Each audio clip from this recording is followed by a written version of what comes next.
Welcome back. You're still watching TV47 Breakfast. We now want to have a different conversation away from the state of the nation. It is about tea.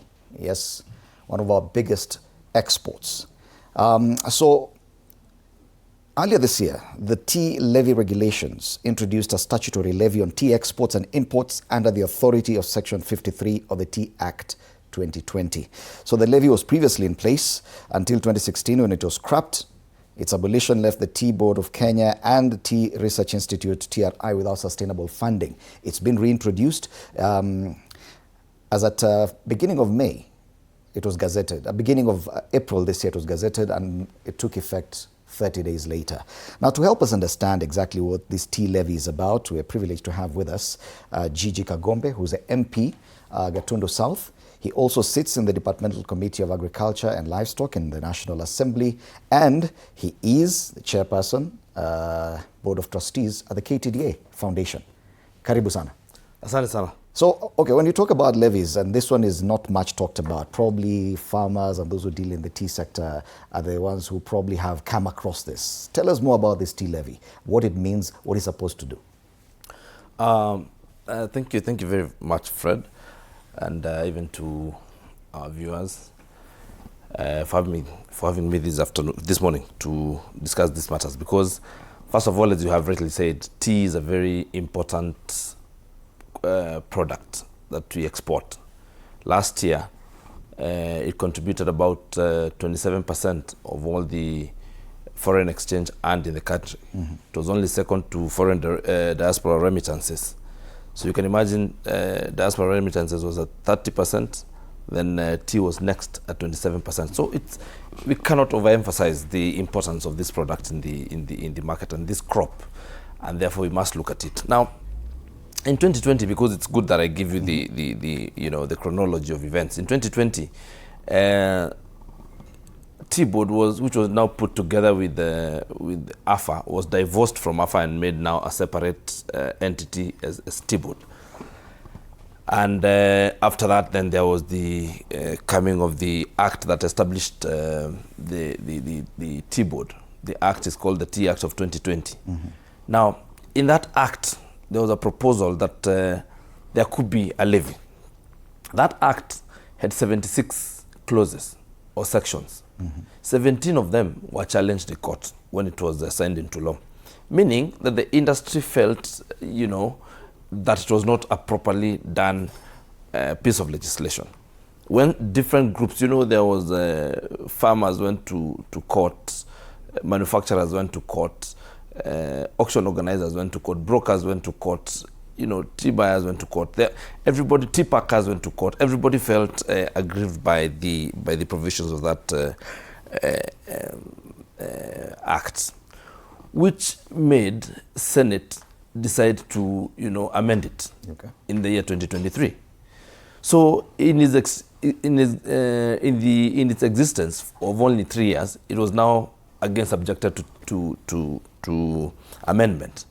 The reason was because people sat, even legislators sat and asked, how can a law be challenged so much in court? What is this thing that we didn't look at? Let's go back to and do public participation, Then the import of that law would be that then Tea Board would be required to do regulations.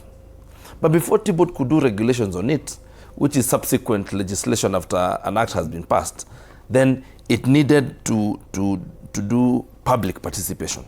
And also ask, are there elements of this law that you feel if they are repealed or if they are made better, then they would make sense in the industry? So Tea Board decides while Parliament is discussing this act, and one of the things that were challenged is the levy that was to stand at a maximum of 1%.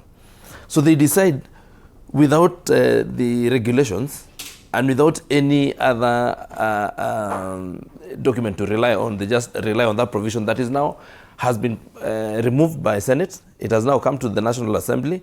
We will have done the Committee of the Whole House, which was recommitted by the Speaker. You know about that, and that is how we are going to amend it. So introducing it now is, first of all, not reading the mood of the people.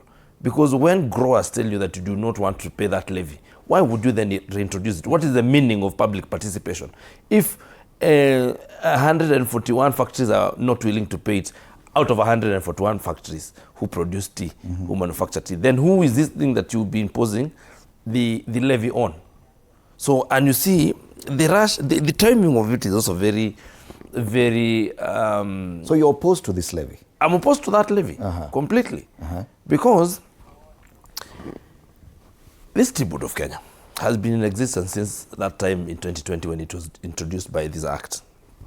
Amongst its functions, you know, under Article 5, amongst its functions is licensing.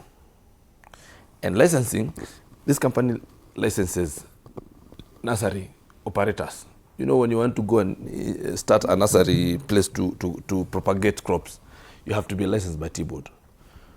For you to pluck, you have to be licensed by Tea Board, and they have to keep your records. For you to manufacture tea at a factory, you need to be licensed. For you to transport green leaf, you need to be licensed. For you to be a buyer, you need to be licensed. For you to be a broker, you need to be licensed. For you to be an auction organizer, you need to be licensed. For you to be a tea packer, you need to be licensed. You know, for you to be a warehouse operator, you need to be licensed. You know, we're in an industry where by the time the tea gets to the auction, it has been subjected to a gazillion taxes.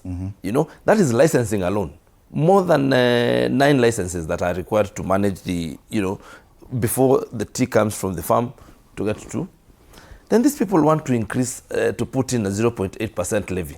First of all, you need to understand that this is 0.8% levy of the gross price. So if you go to Mombasa auction and you get a kilo, you get 100 shillings for a kilo, and your cost of production is 97 shillings, which can happen, then it means you're only making 2 shillings in that kilo, and they want to take 1 shilling. But the understanding, and this is I'm reading from the Minister of Agriculture, is that this levy will be levied only to tea exporters at 0.8%, not to importers, not to farmers, not to growers. So why exactly are you opposed to it if it's only levied on the exporters? You know, you need to look at this industry from a broad perspective. First of all, that is misrepresentation of facts by the ministry.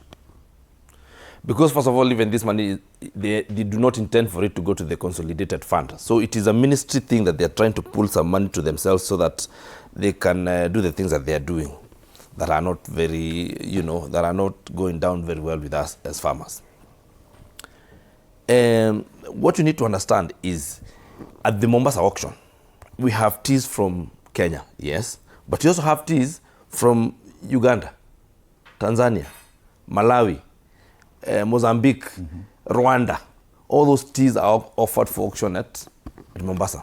So when all teas are being sold at the same auction and you subject one tea to a cost, and you see the buyers are the same. We have probably 31 active buyers. So the buyers are going to look and imagine, okay, so if I buy this Kenyan tea, then I will have to pay this tax as an exporter. But if I buy the Ugandan tea, then I don't have to pay it. What do you think will happen to our competitiveness of our tea? And then you see, this thing must be looked at it from a broad perspective. We're in competition, number one. And you're not just competing with those teas that are being offered at the Mombasa auction. When you go to Pakistan, you find teas from Sri Lanka, you find teas from Rwanda, you find teas from as far as India. And those are the things that we do not want in the international market to intentionally make our teas uncompetitive in price. The other argument is that Kenyan tea is of already higher quality than most, including those that are auctioned here in Mombasa, and that as far as competition is concerned, we do not face as steep competition as far as quality is concerned. Levying something extra, 0.8%, would not change anything. Let me tell you, the most expensive teas, or the teas that fetch the highest prices in Mombasa auction are teas from Rwanda. Teas from places like GOtv and such companies are the ones that lead the market. They have an average of probably $5-6 when you're averaging at 2.9 and 2.7. So the ministry is still again preying on the innocence and at times lack of information of farmers. That is what they're trying to do. And what the import of this thing, first of all, we must ask ourselves, it is good to look at where we've come from as we consider where we're going. This levy had been attempted to be introduced, but it was scrapped 10 years ago because we realized it was creating such uncompetitiveness of our teas. And you see some of these places, some of the damage that is about to be done here will take a very long time to be undone. If people, let me tell you what happens. If a certain product is not being found in a certain market, people change their tastes. And when they get a new source of their market, of their product, then it becomes very difficult to reintroduce such cars. If you remember, when 20-something years ago, before Kibaki came, every government vehicle used to be from Germany and wherever else. Nobody ever thought of a Toyota being a police car, for instance. Government cars used to be Mercedes and Land Rovers and everything and all those things. But at some point, the government policy changed and we looked a certain way. We looked east. The other people have been trying to sell their products in this market. They have been unable to penetrate in the last 25 years. If we accept that our teas are uncompetitive just because some people had some political interests here and there, and some very parochial and small reasoning, not looking at the bigger picture, it will take us a long time to reintroduce our teas into those markets if we lose them. But it also says, and this is still from the ministry, that this levy is also a protectionist act for Kenyan tea.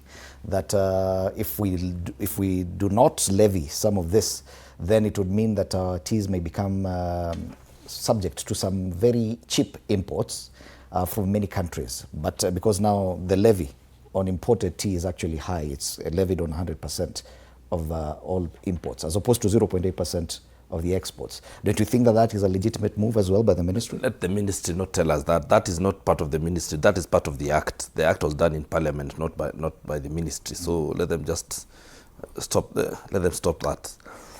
The 100% levy, nobody is arguing about their 100% levy on imports. We have no problem. In fact, most of us farmers feel that it should go to probably 500%. Because why are you importing tea into Kenya?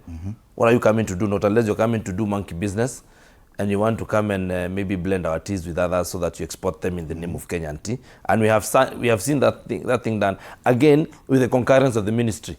Right now, the government of Iran, before there was fight, even the Prime Minister had been here several times trying to follow some money that had been stolen in such a manner, that people come and import tea into Kenya and then they export it as Kenyan tea, and then they're trying to defraud the Iranian government. In fact, some of those guys were jailed for life. The people. So in that instance, at least the levy works. That on all imports. Those are two different levies.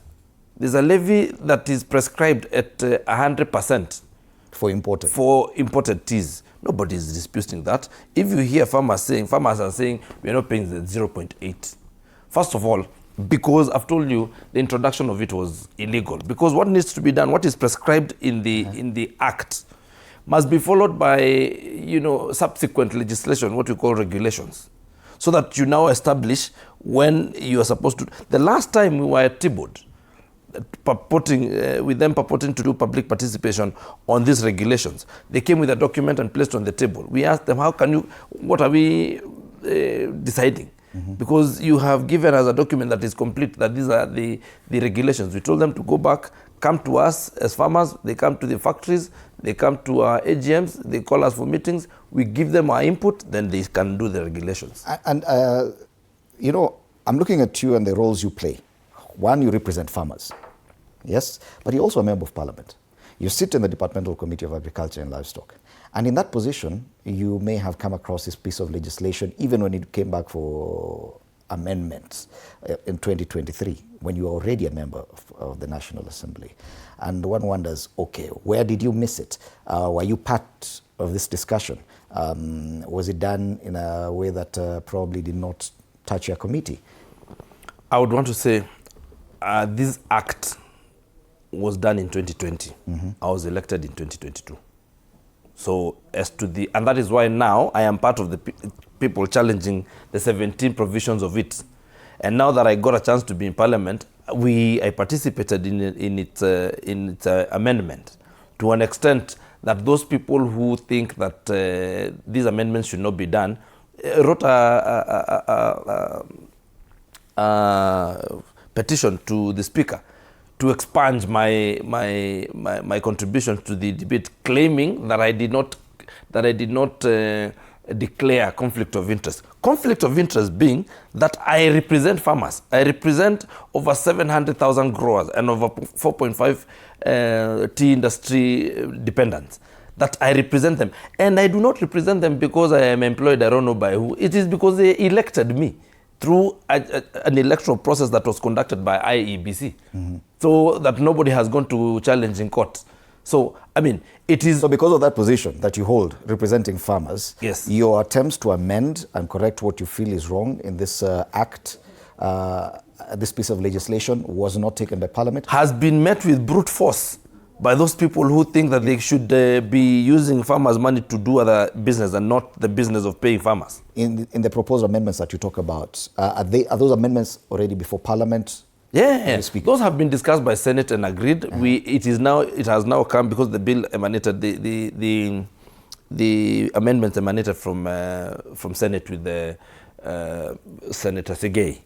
By the time we're going to do an amendment, I was presenting my amendment. He told me now, because I've presented mine before you, let's first deal with it in the Senate and then it will come to the National Assembly. Should there be changes that we find are not, that National Assembly is not comfortable with and the Senate is not comfortable with, then we shall go to mediation, which is normal processes for doing such amendments and doing such laws that touch on both houses. So, nobody has disputed that that the levy needs to go.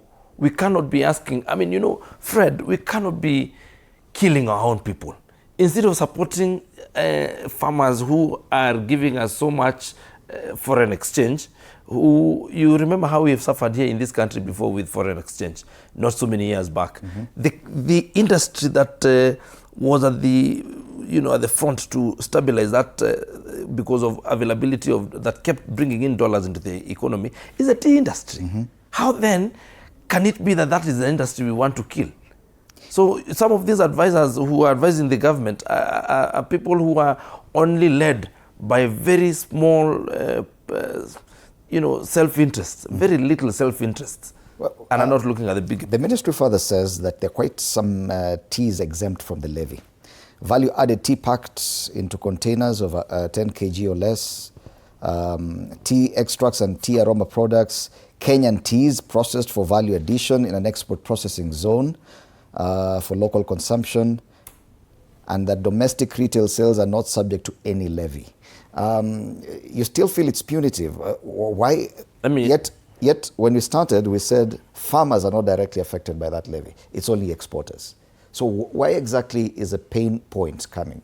Fred, what they're not telling you, you know, this is just it's semantics. They're just trying to play around. Those teas that they have said, value-added teas, I don't know what, only contribute to 2% of our sales. Of the 500 and of the 652 million kilos of made tea that we sold, probably made from about 1.3 billion kilos of green tea, only less than 1 million kilos went in all that they're trying to prescribe. You know, some of these people just speak.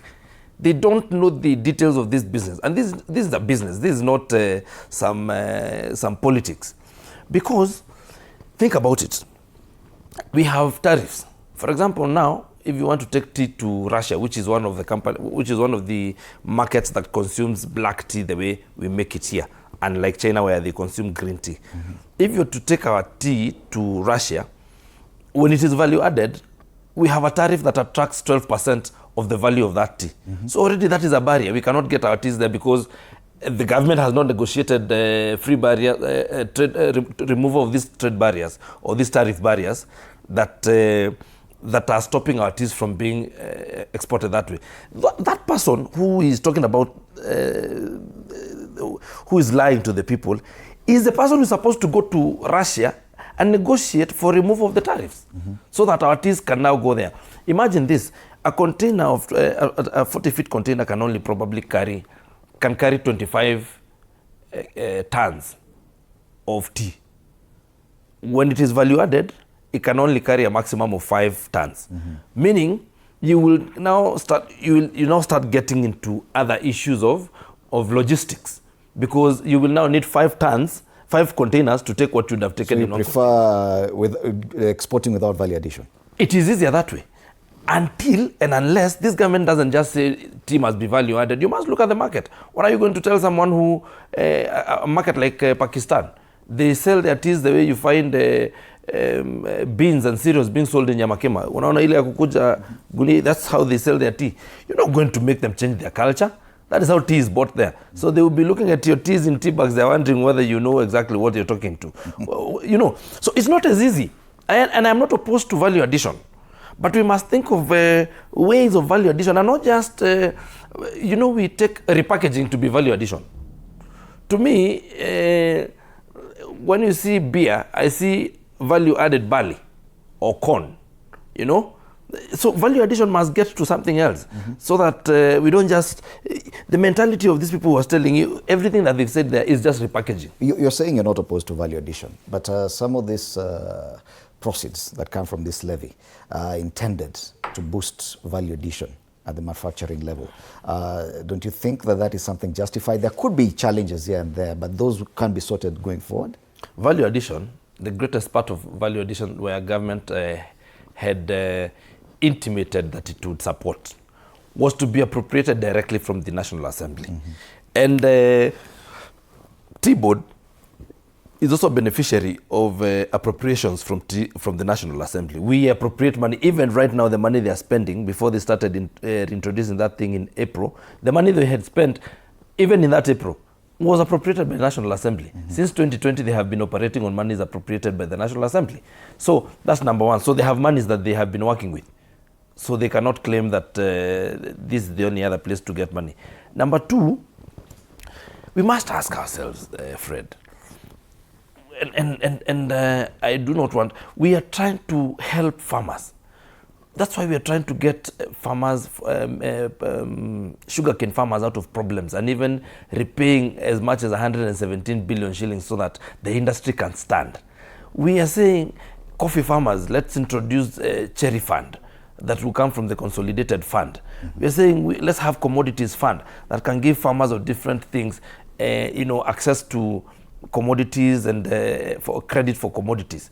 So we are saying, let's give farmers subsidized fertilizer. This government, the president has been at the forefront saying, let's help these people who earn below 30,000 shillings, not even to pay pay and other costs, because we're trying to make these people better. How can someone else within the same government that is saying that now be saying farmers who do not even earn 10,000 shillings in their teas monthly, then now you want to introduce other levies as opposed to be removing and helping? And for the 18th time, I don't get where the farmer is paying for this, is being levied this, because it's for importers, for exporters rather, and the other one for importers. And in as far as the funds collected are being used, they put it at about 1.38 to 1.42 billion shillings collected through this. They say 50% will go towards farmer income and price stabilization, which should be a positive thing to farmers. 20% will be channeled to research and development through the Tea Research Institute, which will mean that it could aid value addition to whatever extent. 15% to be channeled to regulatory functions through the Tea Board of Kenya, we've talked about it, and 15% to be utilized in maintaining and developing the county infrastructure within the tea sector. Which of these channels are you opposed to? If at all, half of the amount collected, which could come to about 700 million shillings, could go towards paying farmers. Why not? You know the provision of Article 53.5G, that's the one you're referring to, of that monies, or 50% of these monies will go to farmers. Let me first explain to you how this business happens. So I go to the farm myself. I pluck my tea and I take to Ndarugu Tea Factory or Theta Tea Factory. When the tea gets to Theta or Ndarugu, then it is processed and taken to a warehouse in Mombasa, after which it is given to buyers to check the taste and, and imagine and put a price to it. Then at the auction in Mombasa, when we go, I go as Theta Tea Factory, and another buyer comes as Fred Ndimuli and buys tea. They put money in my account and I give them tea. So, at what point will you stabilize these people? So, this money that you want to levy, this levy you want it to go to Tea Board of Kenya. So, we have 141 factories. 142, 71 of them are by under small scale coverage of KTDA where I belong, and the other 71 are between KTG and private practitioners. Now, this money is with T-Board. We are 141. So who will you give, when you're, this claim of price stabilizing, who will you give money when? So today I've gone to the market and I've sold, my teas were not very attractive in the market. I got $1.75. Tomorrow I get $3.67. And there was someone else who got, all the 141 of us presented our teas at the table. So everybody got different prices. So how are you going to stabilize this thing? You know, they are trying to lie, and I've heard Mutai lying. That yes. No. The chairman of the CEO of T-Board, I have heard him, and he's lying, that this thing will come to help the small scale farmers. The act, the same 53 defines, if you go to the definition, you find that in the glossary, a farmer is defined as a person growing tea at an area. So meaning everyone of the 141 who presents their tea in the 141 factories is a farmer. So he's trying to create an emotion and an illusion that this 50% will come to help the small scale farmers. It's like we are picking from the big boys, the private people, and giving you the small people. It's a lie. Because if you look at the import of 53 5G, is that the money shall be used for price stabilization to the growers. And the growers is now, it is not a positive, it's a lie, it's impractical. It is impractical. That's what I'm telling you, Fred. Everyone gets a salary from HR here. Then someone comes separately and says that because HR being the auction where everybody goes and gets money from, then you say you shall be contributing some 20 shillings to some guy here called person C. And then he says, depending on how much money you got, we will be telling you, we will be giving you something small so that month you do not suffer. It's a lie. It's impractical. Because who will you give money when? When do you determine that now this person needs some boost of some money? Yes. And we're in competition with each other. Well, probably then it's about the formula that probably is missing of how to execute that, and that's something you should work on. No. Let me tell you. Okay. You might have heard that there was there's been some noise in the past, especially last year, over the price differential in two blocks of the small scale farmer that are construed to be the west of Rift and the east of Rift, which is not, some people had tried to make that like legitimate. Isn't it a reality that there's a difference even in the quality between those two? There is, but you see, in actual sense, is that each factory goes to the market alone. You see, you cannot, in a class of 40 students, you cannot say that there are some people from a certain area who are intelligent and people from a certain area who are not intelligent. Because everybody does an exam as an individual. And then you will find that there will be number one who is from this side or this side, those things. So it's the same thing. You cannot say now that teas from this side are inferior to teas from this other side. But you can say that when factory A went to the market, it got better prices than factory B. Of all the 141, that is the only measure of performance and of quality. How much money you got at the market. And because this tea is tested by the factory, the manufacturer, by the broker, by the marketer. In our case, if it is a KTDA management services, all those people have tested and given a price to it. So by the time we have 5 entities who have different interests in it, the producer and the marketer and the management agent want to test and verify that they are of good quality taste, and therefore nobody should come below this amount. And the other people, the brokers and the buyers and the end users and the packers who are testing to to make sure that they reduce the price as much as possible. And then these teas are offered at the auction. So you only have, if you see how that auction works, you're given about 7 seconds. You present a tea, and people had tested it, and you have 7 seconds to accept the bids. So if there's a tea that you had wanted to buy, within 7 seconds you must have given an offer, and someone else will have given a counter offer, and then you do with it. You know. Is that the problem with Kenyan tea, that we sell it at auction? Is that that is the model? Is it the model that is wrong? That is one of the things that was introduced by Tea Act, by saying that all teas must be provided at the market, at the auction. We only have one auction. In as much as the Act provides that you can have other auction organizers apply for licenses, as the truth on the ground is that right now we only have one auction. Meaning, when you say that all teas must be offered at that table, then at that auction floor, it is to mean that you've created glut. Can you imagine? Over time, we have been consuming the maximum or the average of kilos that are sold in a week at an auction, at that auction, is about 8 million kilos. That's the average. That's where we play about. But in one auction, you'll find that there was probably 140 million kilos offered, but only 8 were consumed. So you've created a glut. Yet, if there were different routes of selling, this is the only industry where people want to kill competition. What would you say? You know, would you imagine, just let me give you an example. Would you imagine if we had a law that says that everybody who produces soft beverages, any soda, any juice, anything, you must present, you go manufacture your beverages and you present them to an auction. And there is no any other way. Don't use distributors, don't use anybody, just come to this auction. Can you imagine?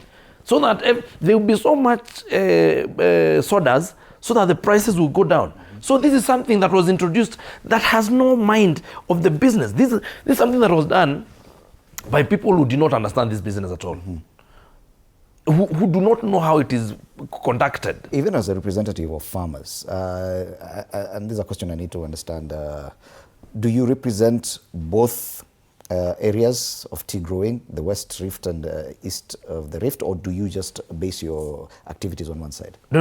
I represent the entire tea industry. Therefore, why are we not having that conversation at that level? That probably, if at all the auction, the designed auction for Kenyan teas is not working, you're also a member of Parliament. How come this is not the conversation? No, these are all things that are under the amendment. We have, let me tell you the issues under this amendment that have been removed. First of all, there was the definition of factories that was purporting to create a dichotomy between the private factories and the small-scale holder factories. And we said, no, a factory is a factory is a factory, and must be only, it can only be defined by its activities, not by the ownership.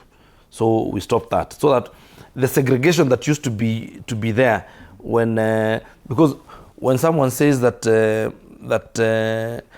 in this kind of factories you will use these laws, and in these ones you will use these laws, but your product goes to one market, you know, you say, oh, you cannot be, I don't know, of above this age and then be a director, but on this other side anybody can be at whatever age. You know, that dichotomy doesn't make sense. And in any case, what is your problem with ownership? You think about when I come to TV47, I do not come to ask who the shareholders are. We come here to speak to the people. I mean, why are you interested in knowing who owns the company? You manage the tea. The factory, that when you go to the factory as a regulator, is the factory behaving the way any other factory should behave? Because issues of ownership of a company are under the realm of Companies Act of 2015. That is the work of business registration officers. If they have a problem with how you're registered, they will tell you how to do and how to be properly registered. It is not the work of T-Board at all. So, I mean, that is one of the things that we changed. The issue of direct sales overseas, that you have to present all the teas at the auction, is also been reversed. These are among the 17 that I'm telling you. The issue of the amendment was there and it was reversed. The amendment is still going on. It's still going on. Okay. Still going on. It's just we've done the proposal to have this reversed. Yes. Okay. Which should have now been finished, were it not for the frustration that is coming from some quarters.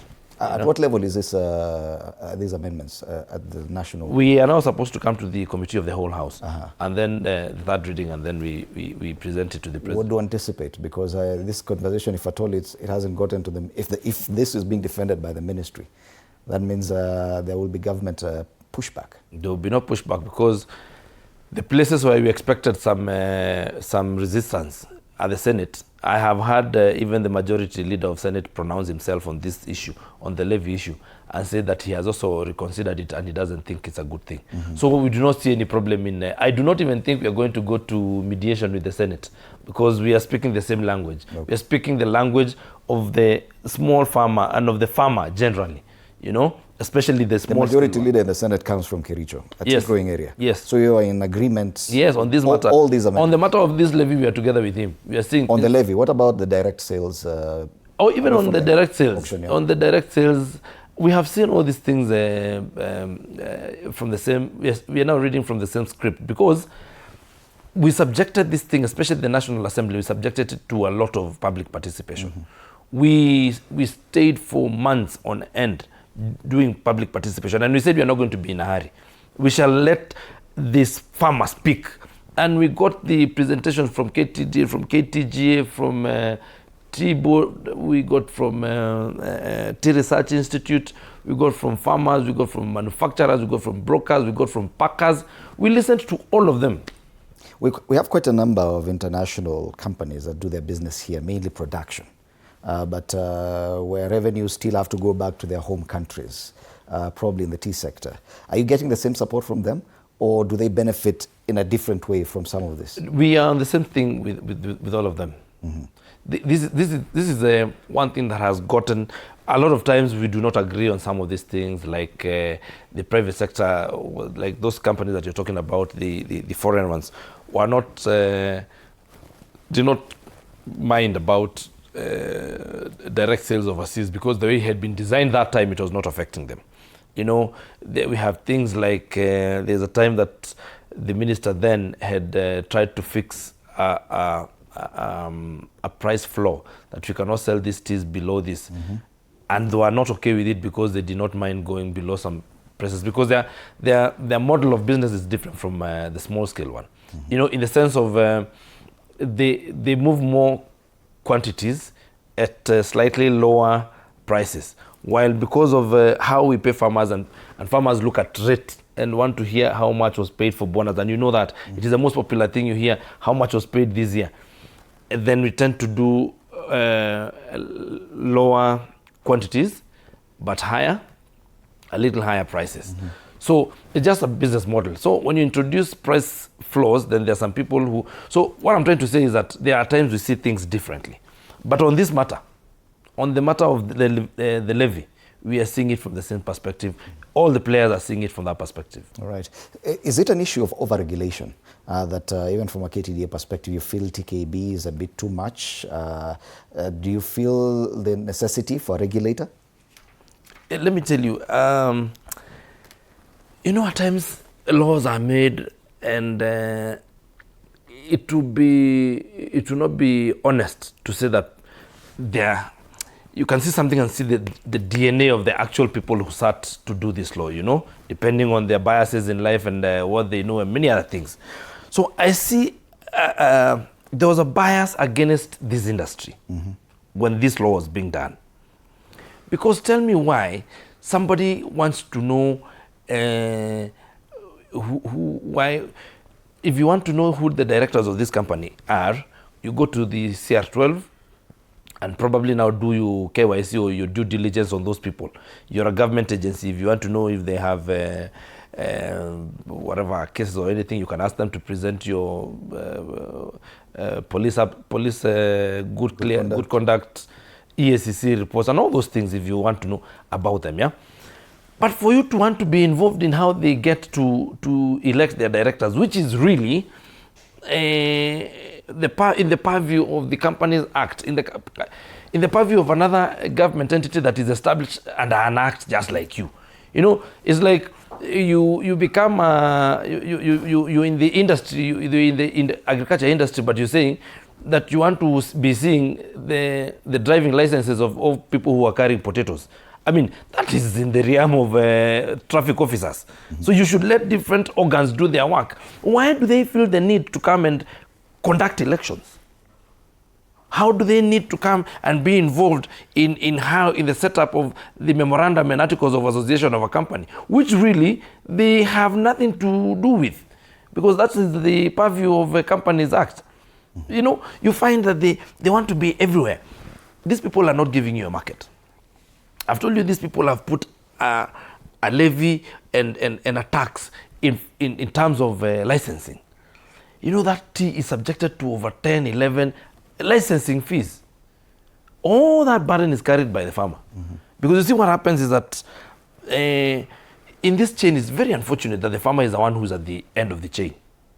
Because once monies have been paid, then everything else is a deduction.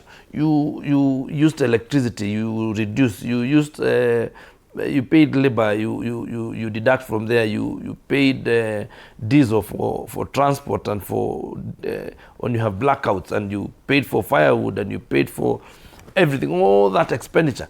Then the farmer is paid what is now left of all those things. He is at the last he's at the last stage.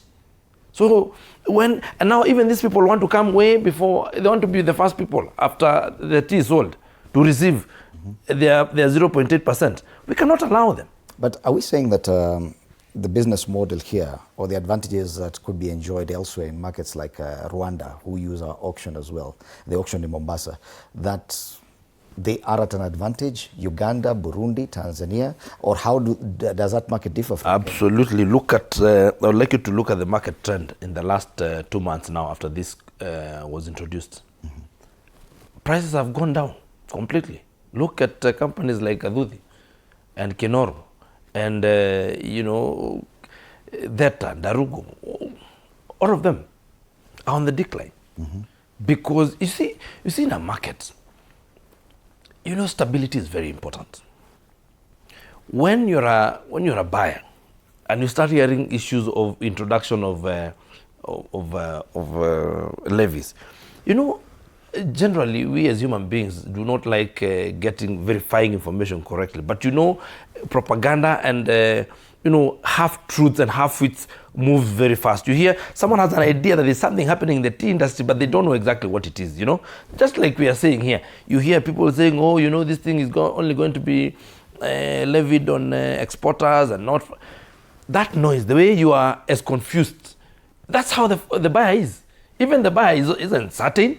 So the buyer is like, what is this business going on about the Kenyan tea? So let's first avoid it until they put their house in order, then we know exactly what it is. So will you first go and be on Twitter reading propaganda, or will you first go to the market to buy? And when you go to the market to buy, because you have a market to feed, then you do what, you avoid controversy. So that is what is killing our tea already. This noise is not very good.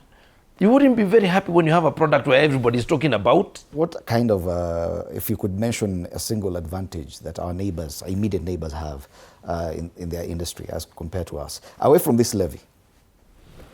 Away from this levy, then you would only say about quantities, because we have the most quantity. Yes. So we are still at an advantage. But you see, quantity is not an advantage, really, if you think about it. What about our quality? Because you see, if you have more quantity, then the forces of supply and demand will be that then you have more quantity, so your prices will go down. You know, so that's why when we have a glut in Mombasa, that's why last year but one there was a problem. It was a crisis when we had over 100 million kilograms of KTDA that had not moved. It was complete crisis that invoked even the president to come and find a way of dealing with it, because a lot of tea is a problem. It is going to lower the prices, and we may not recover from that.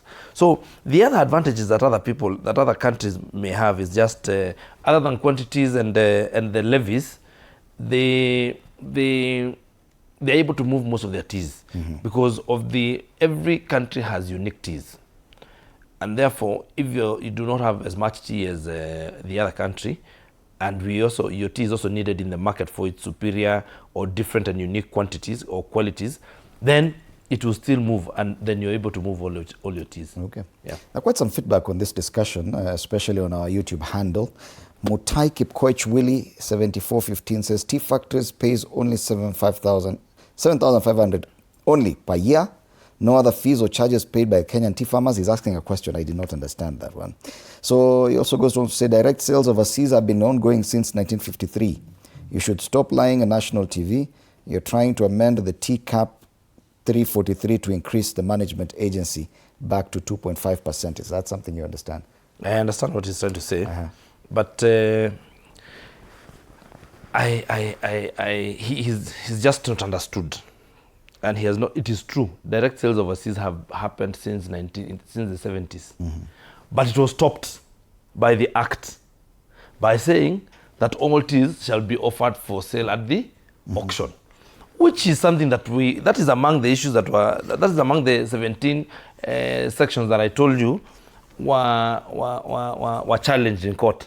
And when they were challenged in court, in fact, the biggest problem we had with the former chair of T-Board, who we felt was working for other people, was the process they had created using that act to stifle the KTDA producer.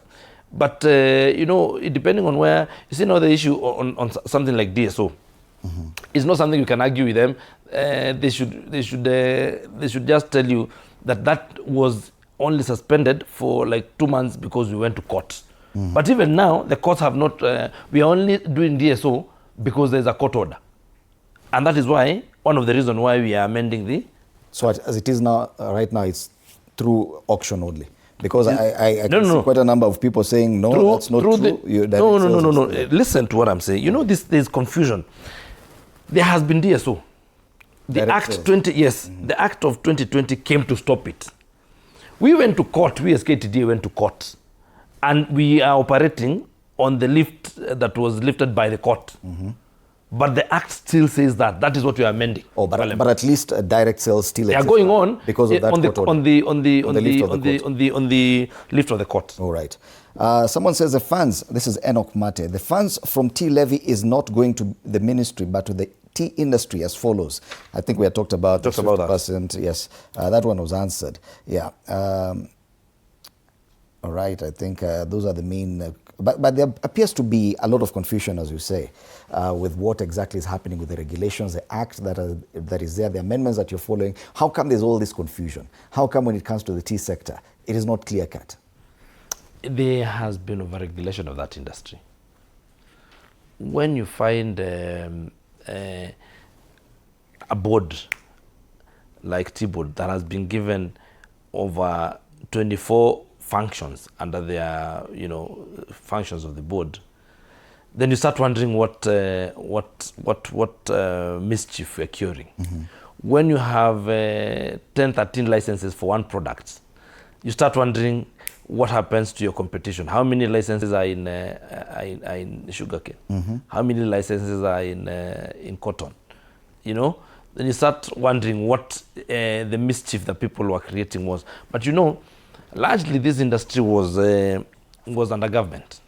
This agency, like before the private producers came to create KTGA, KTDA used to be a government agency, an authority, like, but it was privatized in the year 2000 or thereabout. So that is why it's still, there's a lot of government interference in this whole thing, because of the history. A lot of these people who are now in regulators are people who used to work for the government that time. And the inefficiencies you find in government are now in that industry. It is there's too much politics. Too much politics. And that is what one of the commenters, the people commenting here is saying. It's called Kenya Pride 1987. And it says, Mheshimiwa, tea levy is not a political issue for you to gain milestone. Levy was there and says back in 2012, if I'm not wrong. You kindly find the root of the matter.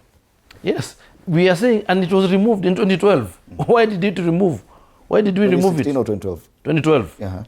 And we removed because of it was making artists ineffective. It was making artists uncompetitive. So why would you want to reintroduce it? And we're saying the reasons of 2012's removal stand today.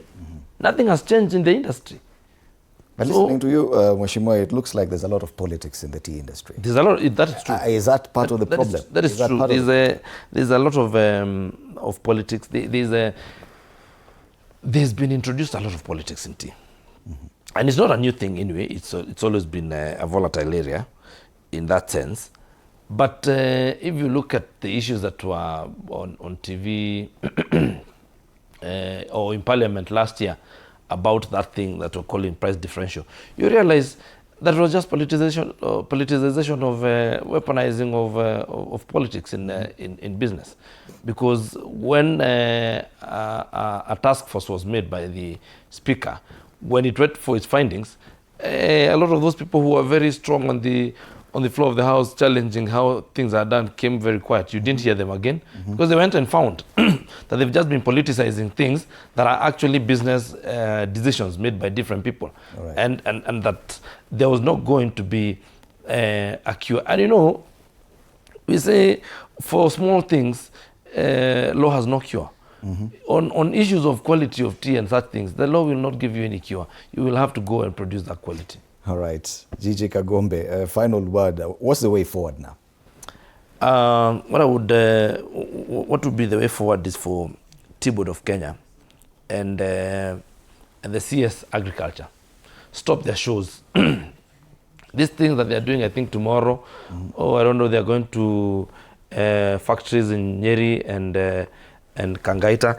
They're just going to introduce politics. Let these people who want seats come and do their politics aside, and they leave tea industry alone. Is it about, so it's about 2027 elections? Yes, it's about 2027 elections. There's someone who wants to be governor of a certain county, and he's a big person in the ministry, and probably the biggest person in there.